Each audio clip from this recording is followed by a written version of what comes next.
Okay, we should be live. How exciting. So, hello to Professor Gino Yu. Howdy. It's great to see Uh, you. And welcome to You've Got Mel. And as you know, we always start out with a jingle. I mean, if you have a jingle, which took years to write and to produce, you want to play the jingle. yeah, So, you're going to have to be with me in the jingle. wonderful. Welcome to You've Got Mel. Here we go.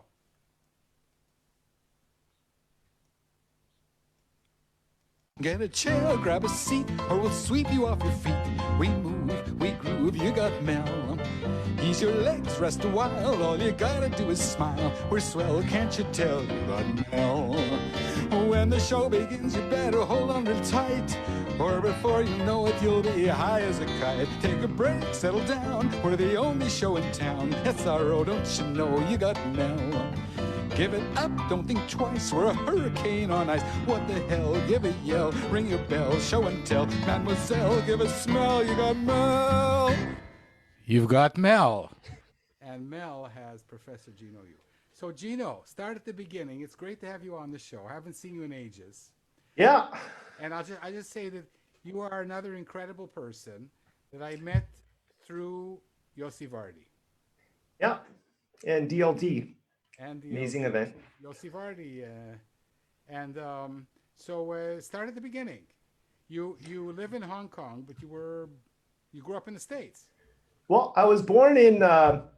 well, I was born in Chicago, grew up mostly kind of in the United States, mostly around Los Angeles. I did my bachelor's and PhD at UC Berkeley in electrical engineering, computer science. While I was there, I worked at Bell Labs for a while and realized that real life as an engineer sucked really bad, because the weeks go by and it's very much weekends. You're just kind of recovering from the week, and so I took the money that I made. I bought a recording studio, bought a video toaster. This is in the early '80s, so doing a lot of video editing, doing a lot of media, and then I got involved with Asian American issues, being Asian American, and really looking at the identity issue.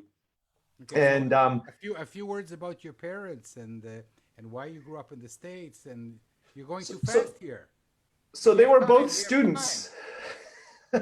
So they were both students from China to the United States. So they're kind of I'm first generation, I suppose.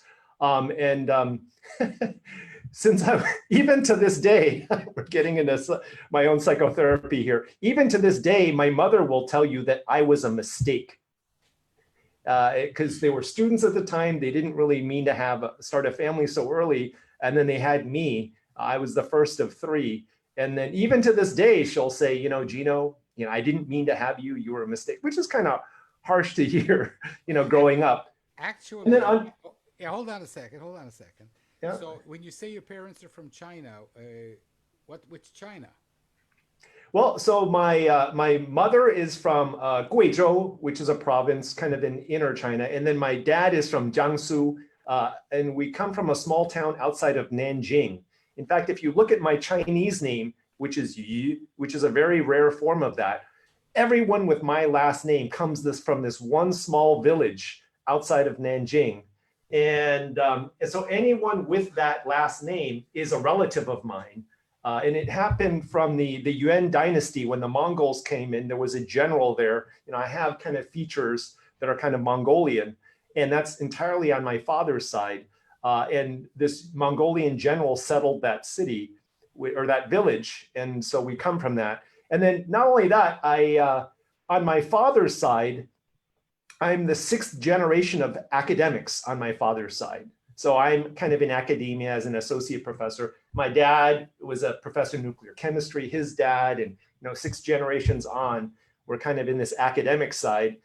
And then coming back to growing up, my mother, this is all my own psychotherapy, I suppose, said that, Gino, because of you, I didn't get a PhD. You have to get a PhD. And so, they say that kind of Jewish mothers and Chinese mothers are kind of very similar in that way. That's why I think for Christmas, they all go to Chinese restaurants and everything. But but you had kind of that pressure. And when you're young, you're like, okay. And then, through your teenage years, you kind of rebel. But then actually for me, if you're not into making a lot of money and, if you're just looking for quality of life, actually, you probably know the life of a grad student is like the ideal life because you can do whatever you want. If you want to travel, you can write a paper and, you get sent to present it. And if you wanted to take some time off, you just tell your advisor, oh, I have another idea. I'm reading another series of papers, and you can kind of take time off and everything. And so it's a pretty good life. And so when I was I'm happy for you because my professor gave me a tough time during my graduate studies. Oh no, I had a tough time as well too. But as the life of a grad student compared to working in the real world and all of this other, and so when I got into grad school, I said, hey, this is a great life. Let me just live this for a while. And so it took me 8 years to get my PhD. And then with that, and I have to share this too, is that in 1989, one of the big things transformative things in my life is that in 1989, I had 3 papers accepted to different conferences. One to a conference in Tokyo, one a month later in Nanjing, China, and one a month after that in Munich, Germany. And at that time, there was an airline called TWA, and they had this round the world in one direction ticket. And so as long as you keep going in the same direction, you can do as many flights as you want. So I ended up doing about 26 flights over a 4-month period. And I convinced my advisor that it was cheaper to get a round the world in one direction ticket than 3 separate round trip tickets. And at the time I was a starving student, and I only had like $1,000 cash and no credit card. And I just kind of went on this amazing tour.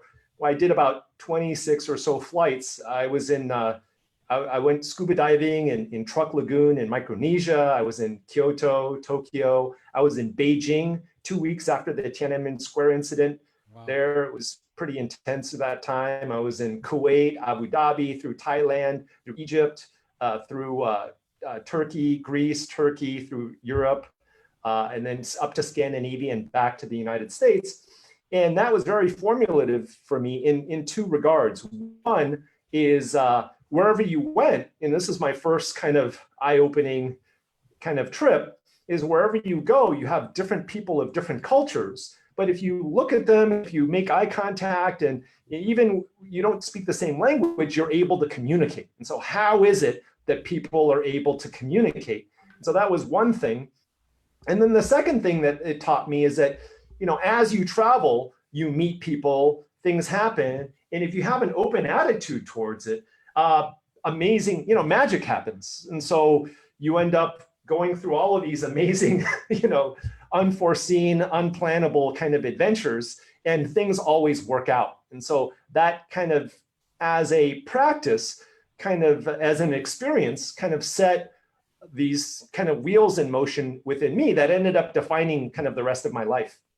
And so, yeah, 1 second. So you're Chinese. Is your Chinese perfect? Like, did you speak, was that your mother tongue in the States? Or I speak Mandarin, okay, but I can't read or write. Okay. And that's part of the issue with the identity thing, growing up as Chinese American. If you think of like African American, or if you think of like Jewish American, they've got this whole Jewish American princess kind of stereotype.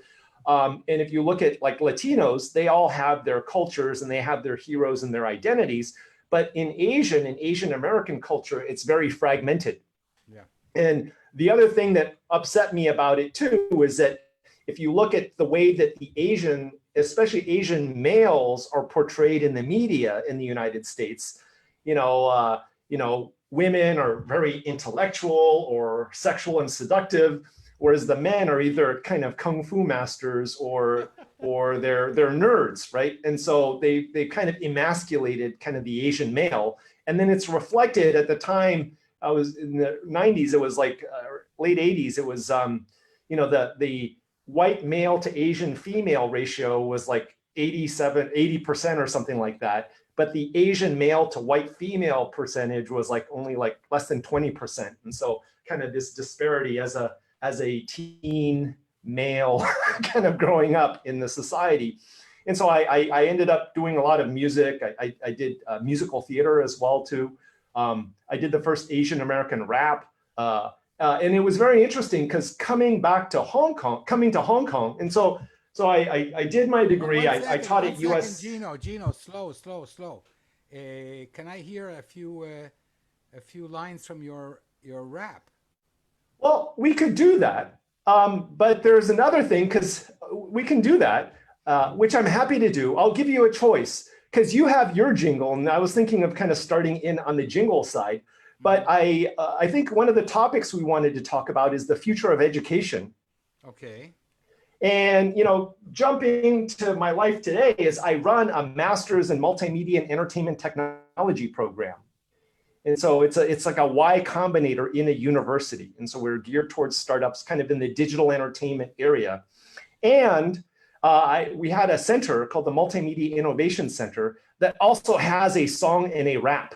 And so I'll give you a choice.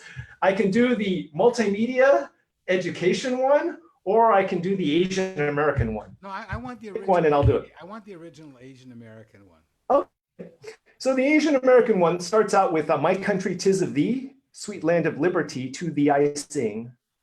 Land where my fathers died, building railroads through mountainsides. Stripped of hope and stripped of pride, when will freedom reign?"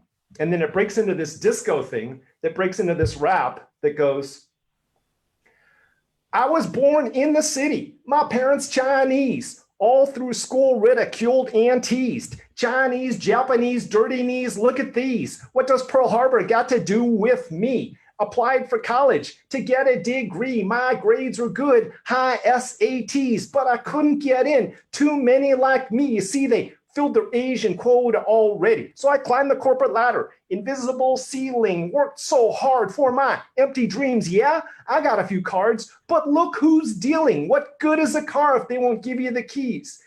Now, what makes you more American than me? Is it your white skin or your family tree? Our forefathers died building this great land, from the railroad workers to the Indians. Why do you hate? I don't understand. Is it the way I look? Is it my natural tan? We're all alike, fellow Americans, same Bill of Rights, same president. Goes, we're sick of the myth, tired of the scene, the pat on the head model minority. I'm not like Kwai Chang Caine or Bruce Lee. Just give us a chance and you'll see what I mean. People unite, let's take a stand and not ignore the problems at hand. An equal chance for both woman and man. We've got to succeed and together we can. We are people of color, all of us. Living in a world full of unjust, so let's right the wrong, let the wrong be gone so we can all live together and move on. So that was and late 80s, early 90s. No, Gino, it's great because it's so multicultural, right? It's American, it's riffing off Afro-American music.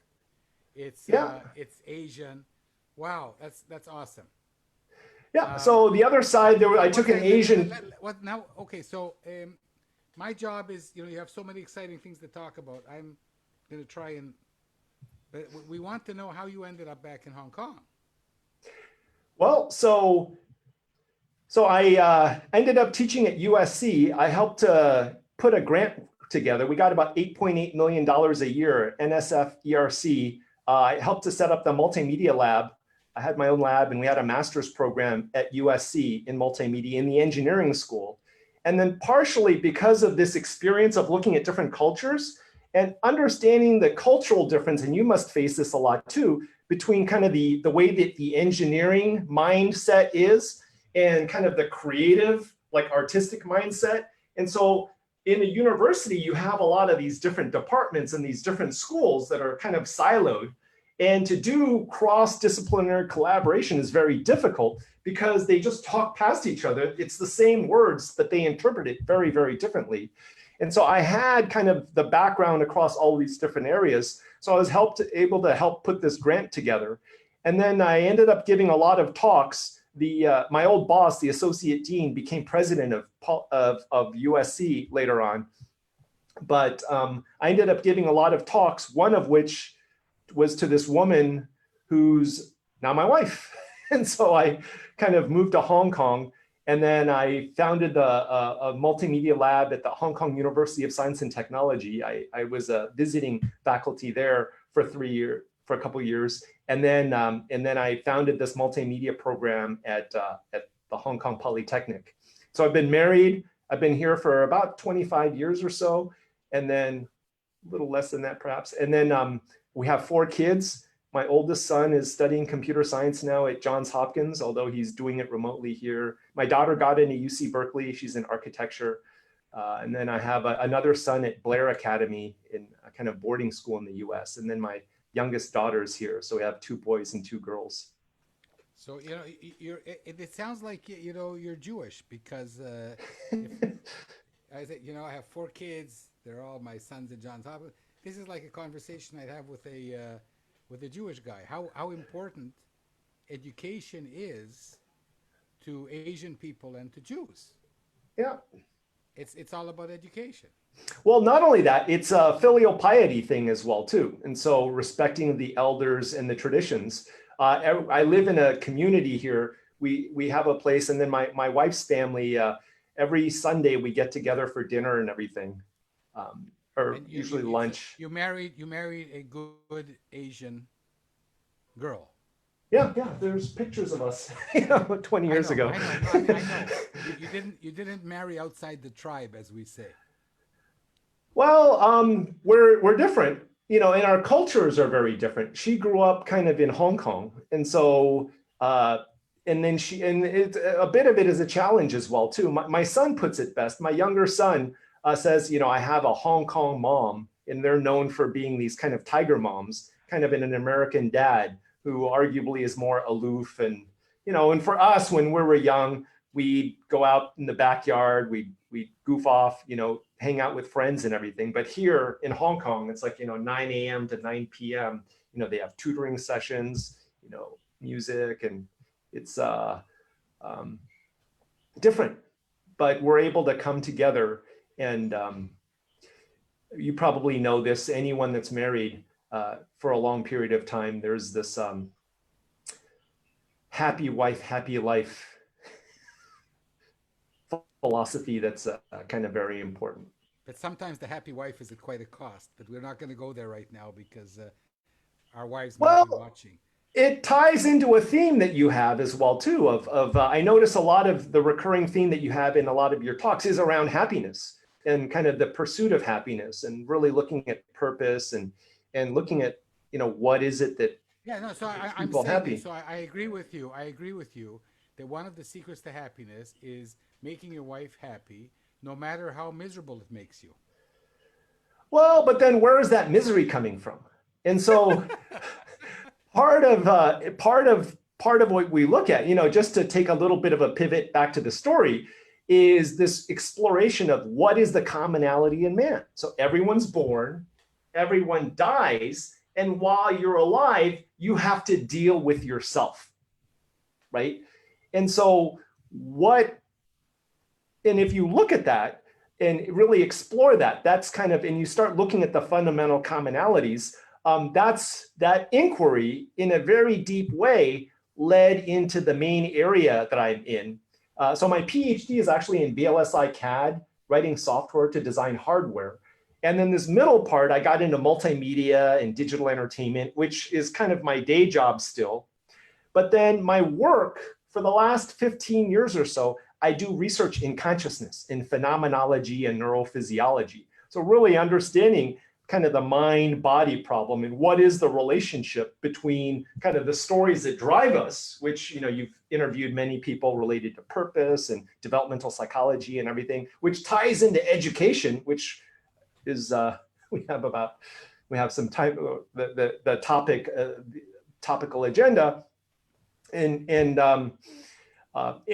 which drive us, and really looking at the stories and its relationship to the body, to physiology. And so just like in a computer, there's a relationship between hardware and software, there seems to be a relationship between the mind and the body. And so physically, you're, I think, in Tel Aviv right now, or Jerusalem, or near Tel Aviv. physically I'm in Hong Kong, and I think, is it to the south of Tel Aviv? There's this place called Yolo, or is it, what's the place?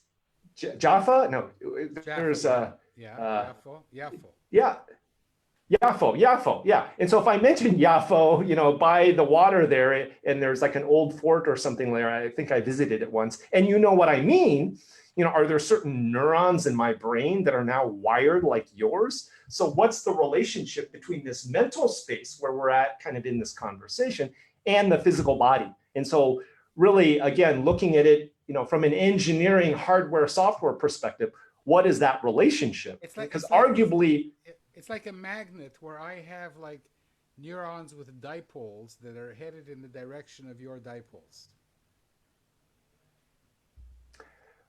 Well, and then there you're kind of looking at you're trying to come up with a functional model, or, how the thing appears to influence you, but underlying wise, what are the underlying mechanisms? So I know that in my computer now, there's a hard drive, there's RAM, there's a processor, there's cache there, and there's information or data that's going from one place to another, and then it's exiting kind of the Wi-Fi chip, and it's sent to a router, which is then sending the messages through a bunch of different other routers to your machine to be able to play. And so we know how things are represented in the computer, but how are things represented in the physiology? Mm-hmm. I can talk about how it seems to act. I'll mention something, and then your ideas may gravitate around that. And that's what seems to happen from your first-person phenomenological experience. But what is the underlying physiological implementation? And what is that relationship? And so I think you just took a sip of something, but if you drank like a couple bottles of it, your experience of this moment and the way that you'd process our conversation would probably change drastically.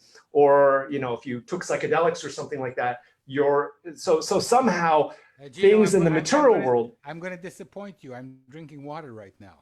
Oh, but well, what I meant was like a metaphor, that it's not like I speak to you and I grow neurons, but the neural network somehow, metaphorically, not geographically, change some kind of status based on our conversation. That's all I'm saying.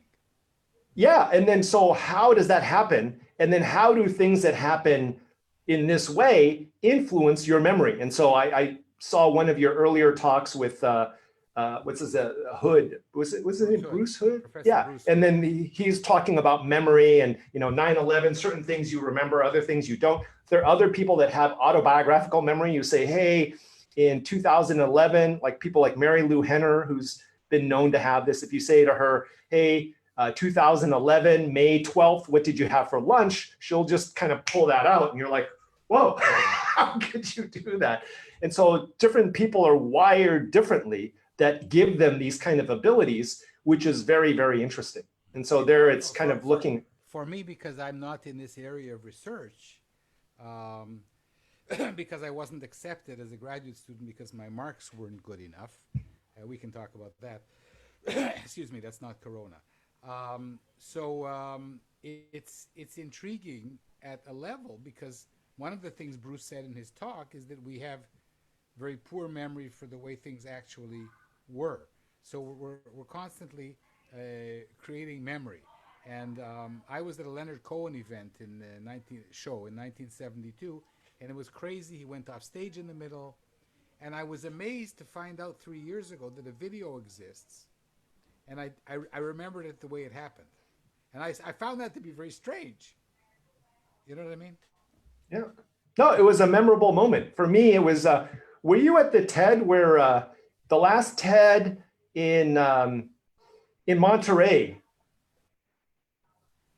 No? Because the last TED there, they had a technical difficulty, and Robin Williams came out and then just started heckling the and then did a whole impromptu performance, which, when you have events like this, which are just magical, they kind of stay with you. and they influence you. And even for me, just to share with you, one of the stories for me is when I was very young and just really reflecting back, I remember, I think I was in like second or third grade or something. And then, I don't know, it was a school performance of like Puss in Boots or something. There was a theatrical thing, but something about that theatrical thing kind of hit me, which I think was the genesis of me getting interested in theater and musical theater and the arts. But, you know, the way that a performance, like a live performance, you know, like Leonard Cohen or something, can just kind of hit you in a very deep way that then creates something that then kind of shifts your life or changes how you perceive things. Yeah, because I'm a bit older than you, but it's like a scratch on a record. Like there's scratches on LPs that I had that I remember when they got scratched. Wow. Yeah. Where they got scratched. So it's like a scratch in the LP, in the vinyl record of your life. But those are the things that define you, yeah, right? Like even you smell and yeah. No, so I want to move on to a scratch in your life, because in 2010 you kind of jumped onto the TED stage. How did that happen? That was quite remarkable. Yeah, well, you probably know at TED they have a thing for TED University where you know, if you're going to attend TED, because all the people that are there are amazing, you basically submit like a proposal for TED University. And so there's the talk that I give is based upon a exercise that I do with our students in the master's program that I teach. I teach a class called Recovering Creativity, and we can go into that later too if you like. But there is one thing where, you know, just your life is a miracle. You know, the fact that you were born. Because you talked about semen, you know, I talk about semen yeah. too, but nobody understands me. Like, well, because you say that you're 1 out of 300 million. Yeah. And I say that you're 1 out of 1 million, but it doesn't really matter, does it, when you get up to those numbers? But now I know where you get it from. It's because story with your parents. Well, there's that, yes. But then also in it, I pay homage to our friend Yossi Vardi as well, too, with the local warming effects. I heard that. Yeah, and so, but and then that was a really interesting thing because it's a surreal experience, kind of being on that stage. And then last year you gave a talk at the TEDx Youth.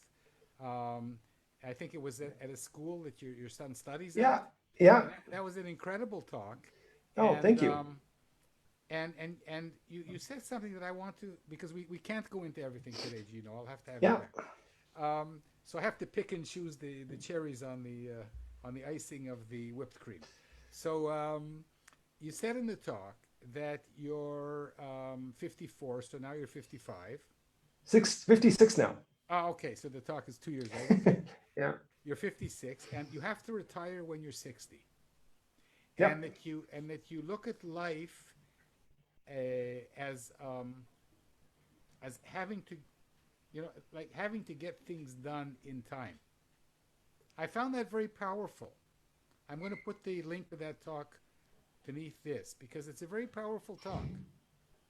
Well, the key thing there too is, especially if you're a parent, and there's another guy, I might throw some links. I was just talking to another person that talks about wealthiness with 2 L's, and he's doing things, basically it's education for people that are over 55. And so this came to, actually, I probably, maybe I have to be careful with this, because at one of the DLDs, nobody's listening. At one of the DLDs, I ended up sitting next to this guy who was the husband of the person that does DLD Israel, Tel Aviv. Okay. He's an older guy. He's in his 80s. And then he was, I remember his life, he was a pilot in the Air Force. And then he became a chief operating officer for a large company and everything. And then he was retired. And then I was sitting there talking to him, and he's like, "Oh yes, I've been studying neuroscience now and everything." And I'm like, "Really?" And then we're going through this, and he's in his 80s, and I'm like, "Why?" "Oh, I'm just interested." And I was like, "Well, why?" And I have another friend who actually one of my PhD students in our program. His parents just did their third round the world cruise. They were actually his parents were on the last ship because they got stuck because of COVID. They were one of the last ships to get back to Italy. He's Italian. And it's like, okay, going around the world once, I can understand. Twice, okay. But then three,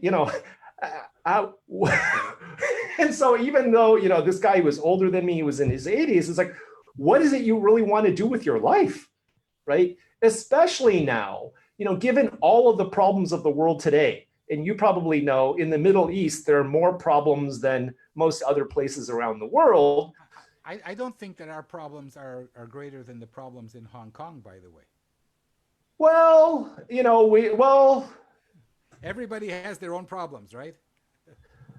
Well, some places are more, for me, there's a difference between, it's a subtle difference between a psychological problem and a physical problem. If I could be at a cafe and a bomb goes off or something like this, then that's very different from, my candidate not being elected or whatever laws being changed and stuff, but Gino, arguably speaking.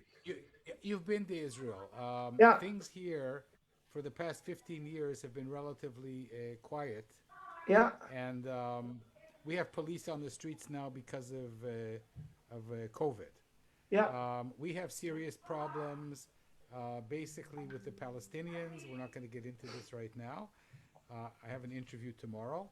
And you guys have your problems with the Republic of China.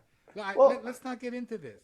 There's more exciting stuff to talk about. But the point behind this is that given all of the issues today, pollution, deforestation, plastic in the ocean, all of these problems that are happening today, if you could only solve one problem, what would it be? And part of that talk too is, there's an unspoken covenant. And although, I talked about kind of the subtle and not so subtle pressures my parents kind of laid on me, and you too as well, being Chinese and Jewish, this whole parents thing. I used to say, if you want to have a life, have kids. They're living the life you wanted to have. You're living the life your parents wanted to have.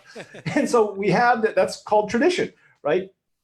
And then, given this unspoken covenant where the ideas of my parents worked really hard so that we could, do things in the United States. And then now our kids are going to school. And so the idea, generally speaking, is that you take the planet, you inherit it from your parents and you give it to the next generation, ideally in better shape than when you got it. And that's been true for thousands of years until recently, I would argue. And so then the challenge is for us that are still alive, that can still do something, that maybe have the means now, financial means and everything. I could kind of retire and enjoy life and go explore all of that. But then, what are we leaving to the next generations? And so the idea here, and part of it, talking about Yossi again and kind of the startup nation and the entrepreneurial nature of both, China, Hong Kong, Israel, et cetera, is, 1.0 was kind of venture investment. I'll give you money, do your thing, change the world, make me more money, and that was kind of venture 1.0. Venture 2.0, I think, is, triple bottom line, impact investment. Okay, just break even, but do good for the planet. And as long as you can sustain and break even and do good for the planet, that's a win, But then it's basically, some people look at it as make more money, but with more constraints, because you have to do all of these things to keep that in check. The third, I think, would be to look at taking people that are over, say, 50 or so, that have done very well, and helping them figure out what is it you really want to, what's the problem you'd like to solve, and then help working with them to figure that out, and then teaming them up then with like startups and entrepreneurs that are in that space, and then really trying to build the and then use, so there's another workshop that I do called kind of entrepreneurship, innovation, and self-discovery. And the tagline for that is entrepreneurship as a spiritual path. So whenever there's a passion or a desire, working through a conditioned worldview, which is your belief system, with or against the unknown, which is nature, the universe, and I know you skirt on this topic a bit, or God, there's an opportunity for transformation. And related to this in education, which is the topic I'd love to come back to eventually, is there's a difference. Gino, eventually is now. Yeah, there's a difference between knowing something conceptually and knowing it experientially. And when you're an entrepreneur and you have to, you're living it in a very experiential way, and those things will set those memories into you that you will remember, that will also define who you also become. And so how do we take these people that have gone through this process and that have made it to a certain extent, help them figure out what they want, and then use that knowledge and the resources to help mentor other people that are focused on the same agenda? And then how do we bring all of these people together collectively to really explore this? And so it's a new way of looking at kind of venture and entrepreneurship, really trying to bring the generations together. So we have to establish the POO, the POO. The people of the old, teaching the people of the new. Well, and so now, and the reason I'm tapping you on this too, is I heard you left a university and you're starting a new adventure. And so part of this is my sales pitch to you. And there are people, there's another TED guy named Chip Connolly. He's got this whole Modern Elders Academy. And it's very interesting because he looks at the way he describes it. And I could probably get him for your show too, if you like. Yeah, for sure. But he looks at, if you wanted to do a whole series in this area, he looks at kind of this whole 50s kind of midlife crisis. It's kind of like the same thing that goes on as a teenager. So it's like puberty again, but in a different way. And so he really looks at that as kind of a transition kind of to another phase. And he's got a place in Baja that he bought, and he has a program that he does to kind of help train kind of modern elders. And this guy that I met yesterday, I have to dig up his name, but I'll hook you up with him, and I'll include a link to his website as well too. And he's doing a lot of this as well, of really looking at people that are over 55 and what is it you really want to do. Now we could go to Napa or wherever or hang out on the beach, Bodrum or something, and kind of hang out on a boat, cruise the Mediterranean or whatever. If you mean the Napa Valley, there's only one thing I want to do there, and that's drink wine. Yeah, well, there or the south of France or whatever, and you could do that. But given the situation of the world today, I think there's a lot that we can also do to try to create a better world for our kids and their kids. Yeah, so you've started to crack the puzzle. I mean, part of the reason that I'm interviewing wonderful people like you is because this is my new experiment. I don't know where this is going to take me, and I'll just tell you. Let me argue with you a little bit. Okay. I would argue that part of you already does. Does what? Already knows. That's possible. And so the TED Talk that I gave in 2010. It hasn't told the other part of me yet. Well, and you're exploring that. And so part of you knows everything that's going to happen in your whole life. And so there's this natural intelligence within you, which some people would call intuition or insight.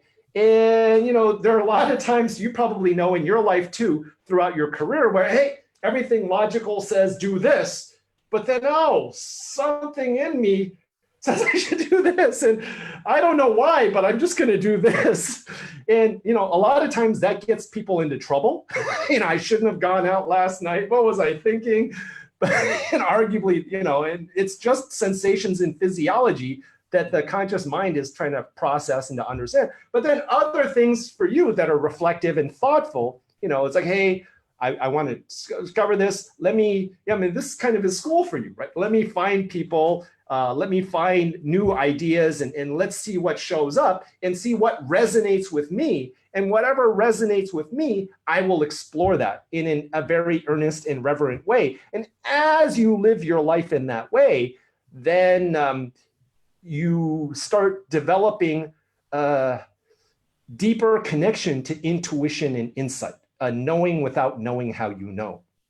And so I'm not going to sing the whole song, but when I married my wife, I wrote a song for her. And the first line of the song, the first verse I'll just do, it starts with, when I first laid eyes on you, I already knew that you were my destiny. My mission since then has primarily been to make you feel the same for me. And now that we'll be together for the rest of eternity, I'd like to share a few thoughts, if I could, with my sweet bride, Lily. And so this whole, when I first laid eyes on you, I already knew. And so, just taking that leap of just seeing something and then just, oh, yes, and there's, how do the birds know how to fly back? How do the turtles get back to the beach where they were spawned? Something within them knows, and that's something that knows. Salmon. How did the salmon? Yeah, salmon as well too. Yeah, salmon, exactly too.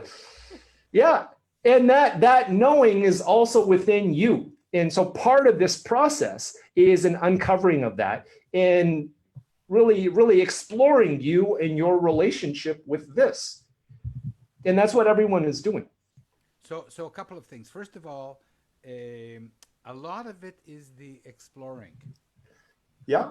To the extent where you talked about traveling around the world as an exploration, you didn't talk about seeing the Taj Mahal temple. You talked about the trip. So I think that a lot of life is about the trip that you take. And learning new stuff sheds off all of the ego that we've built up as professors over the years. I'm trying to learn how to be a professional children's book writer. When I go to a conference, I'm not going as Professor Rosenberg, the world authority on whatever. I'm going as this underling in jeans among 1,000 people who have published children's books, and I'm not there yet. So it puts me back in a mindset of a kid. So Gino, before we talk about the Beatles, because we're running out of time, you've talked about educating people at any age, really, and I think that's really a subject that we have to discuss more, because we have a lot of people that are retiring or getting fired, and there's things that they can do, and there's journeys that they can go on. So this is really worth exploring, and if you can add a few links afterwards, that's awesome. But I want to ask you, my last question is education now on the internet, Zoom. Is this boom or gloom? Is it an opportunity? Is it a threat? Is it a disaster?